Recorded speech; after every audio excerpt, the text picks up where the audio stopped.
May nabili nga pala akong artificial plant online pero wala siyang vase. Kaya naman ngayon ay samahan niyo akong gumawa ng DIY vase para dito sa aking artificial plant. Dito ay gumamit ako ng 2 empty bottles at pinagdikit ko ang magkabilang dulo. Hindi ko na nga na-videohan pero gumamit lamang ako ng stick glue para pagdikitin itong 2 empty bottles.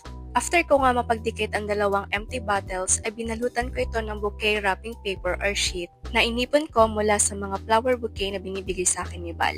Ewan ko pero nakasanayan ko nang ipunin yung mga bouquet wrapping paper kasi nangihinayang ako na itapon sila. Tsaka feeling ko may paggagamitan pa ako nito. Hilig ko din kasing mag-recycle ng mga bagay-bagay. Yung akala mo ipatapon na or basura na, pero kung tutuusin, pwede mo pa rin naman siyang magamit sa ibang bagay or sa ibang paraan. Mabuti na lang talaga at may naitago akong wrapping paper na kulay cream at brown para aesthetic.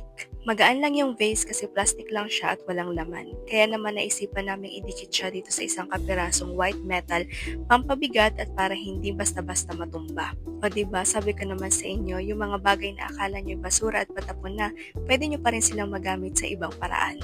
And that's it! May vase na yung artificial plant ko. O diba, biruin mo yung empty bottles na akala mo basura na pwede palang gawing vase? Kaya kailangan mo lang talaga maging malikhain para makatipid.